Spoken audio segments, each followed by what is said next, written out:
ឲ្យដង្កូវគូឆាប់ខ្លាយជាមនុស្សស្រីម្យ៉ាងភ្ញាក់ផ្អើលយកឈាមបេះដូងខ្លួនឯងចិញ្ចឹមវាតែដង្កូវគូខ្លាយជាមនុស្សតបស្នងអាក្រក់មិនត្រឹមតែកាត់តែជើងដាក់ក្នុងពីងដីថែមទាំងប្រើសត្វល្អិតខាំស្បែកសាច់ឲ្យស្លាប់ទាំងរស់ព្រោះគូមិនទាន់ខ្លាយជាមនុស្សស្រីចិត្តអាក្រក់លួចស្រក់ឈាមសម្គាល់តែនាងរងទុកស្លាប់តែរស់ឡើងវិញមកថ្ងៃពេញវ័យស្ត្រីម្យ៉ាងគ្រប់គ្នាត្រូវតែជួយគូដែលចិញ្ចឹមតាំងពីតូចខ្លាយជាមនុស្សហើយចូលប្រជុំជ្រើសអ្នកខ្លាំងតែងជាមាតាគ្រូនាងកើតមានឈាមបរិសុទ្ធណាស់ជាតិមុនដោយសារនាងចិញ្ចឹមគ្រូពេទ្យឈាមកម្ពូឈ្នះងាយមិនស្មានពេលទទួលដំបងមាតាគ្រូត្រូវឈីងហ្វឹងវាយរបួសធ្ងន់រួចហើយរួមដៃនឹងប្អូនស្រីចប់នាងចិញ្ចឹមគ្រូឈាមធ្វើឲ្យនាងវិនាសអស់កិត្តិយសឥឡូវកើតជាថ្មីមិនឲ្យប្អូនលួចសត្វល្អិតឡើយនាងប្រញាប់ទៅយកកំប៉ុងគ្រូតែប្អូនដណ្ដើមមុនចប់សំណាងឪពុកមេកូឡាផ្ដល់យុទ្ធធម៌យកពីងគូវិញតែអូនស្រីធ្វើចម្លែកគួរឲ្យសង្ស័យ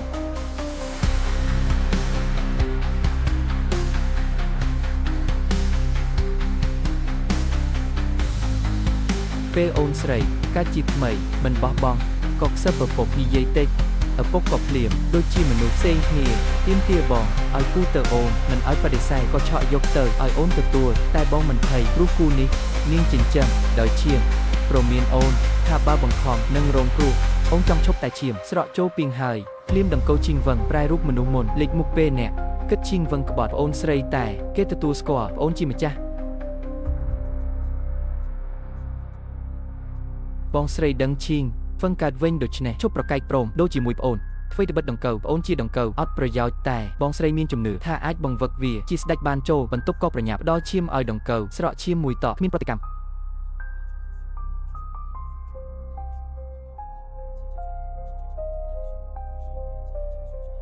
បងគិតថាដង្កូវនេះខ្សោយពេកទើបបន្ថែមទៀតស្រក់ឈាមអត់មានផលតបុតគាត់ត្រអ៊ូដង្កូវឥតបានការតែដឹងទេថាដង្កូវបញ្ចេញក្លិនហើយពួកដង្កូវជ្រួជ្រើមគឺសញ្ញាស្ដេចគូមានបញ្ហាហើយរឿងនេះក៏គេឃើញតែមេឃុំគិតថាប្អូនស្រីហាត់ជាមួយឈីងវឹងហេតុនេះហើយប្រកាសឈីងវឹងជាស្ដេចដង្កូវចំណែកបងស្រីឯបងស្រីវិញមិនឃើញរឿងអស្ចារ្យគិតថាដង្កូវគាត់ខូចក៏ទៅអូស្ឋានរកថ្នាំបំផ្លែងជួយដង្កូវប្រែរូបតែធនធានទាំងអស់អូនស្រីយកអស់ហើយបើចង់បានត្រូវលោកជង្គង់អង្គតែបងស្រីសុខចិត្តបាត់បង់តំណែងបរិសុទ្ធមិនសម្របសម្រួលឡើយអូនស្រីខាងខ្លាំងបង្កប់ស្រីបំរើរុញនាងដួលធ្វើឲ្យដង្កូវចិត្តមកក្រោមថ្ងៃការមើលងាយពីប្អូនបងស្រីគិតក្នុងចិត្តសេចក្ដីថានឹងសងវិញទាំងដើមទាំងការនាងក៏ទៅតែម្នាក់ទៅរកស្មៅភ្នែកនាងព្រោះស្មៅនេះមានគុណភាពខ្លាំងជាងរាប់រយដងឧថពូដង្កូវស៊ីមួយម៉ាត់អាចប្រែរូបបានសម្រេចពេលរកឃើញមួយស្រាប់តែប្អូនស្រីឲ្យកូនចៅឆក់យកហើយជន់ឈ្លីចោលពួកគេកាន់តែរារាំងបងស្រីកាន់តែស៊ូព្រោះមិនអាចប្រើថ្នាំផ្លាស់រូបសត្វល្អិតនាងសម្រេចប្រើឈាមបេះចិញ្ចឹមវា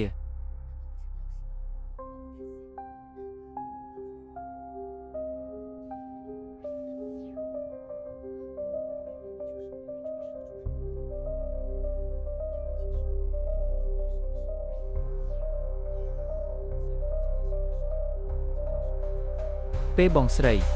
ញាក់ឡើងការប្រជុំគូបចាប់ផ្ដើមស្រីហៅគូបប្អូនស្រីមានគូបខ្លាំងឈីងហ៊ានប្រឈមទាំងអស់គូបប្រើតែមួយក្បាច់សម្រាប់គេប្អូនស្រីសាយចំអកបងហ៊ានមកឥឡូវសល់តែអ្នកហោះហៅវាចេញមកចាក់ចេញពីខ្ញុំហើយ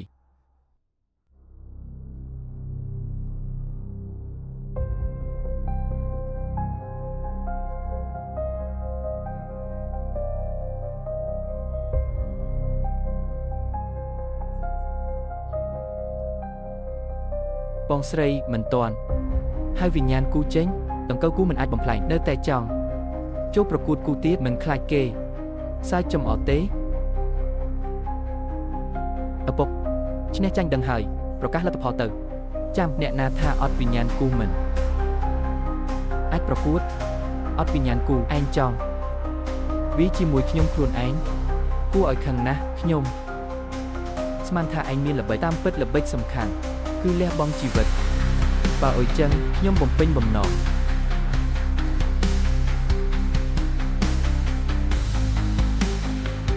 ចង់ឡើងខ្លួនឯងក៏បានបន្ថែមលក្ខខណ្ឌជីវិតមរណៈនេះទើបមានសិទ្ធិឡើងយ៉ាងម៉េចឯងហ៊ានទេខ្ញុំមិនដឹងថាហេតុអ្វីមិនបានជោគជ័យតែខ្ញុំត្រូវប្រឡងនេះជាចុងក្រោយចាប់ផ្ដើមចុះ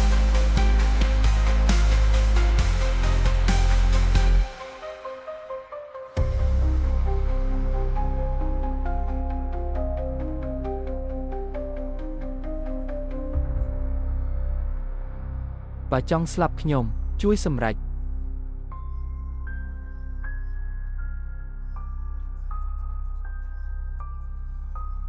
មិនបានលីងឈីងប្រើដង្កូវវាដង្កូវខ្លួនឯងក៏ប្រកួតបានដែរ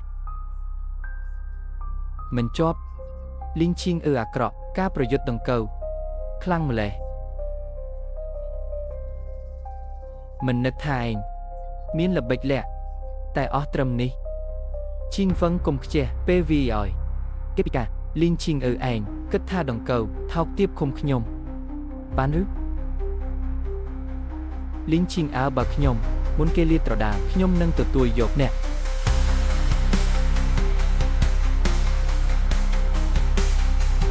ខ្ញុំឲ្យអ្នកឃើញស្រីថោកទាបភាពខុសគ្នារបស់ដង្កូវយ៉ាងណា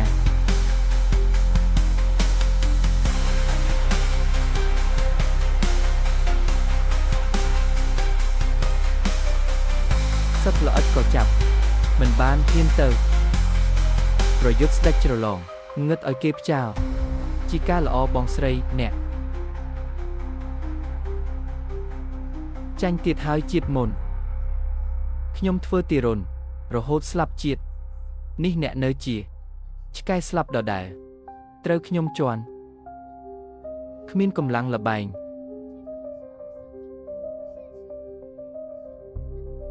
នេះខ្ញុំឈ្នះហើយដល់ពេលប្រកាសសាលក្រមប្រហារទុកឲ្យនារីជាទីស្រឡាញ់ដឹក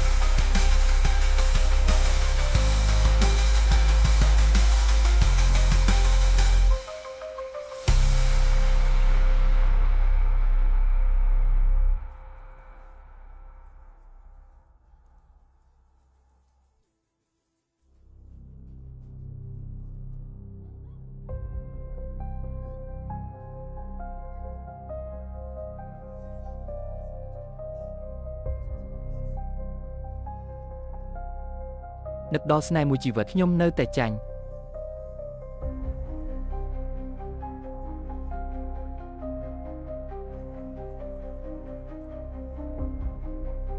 អ្នកណា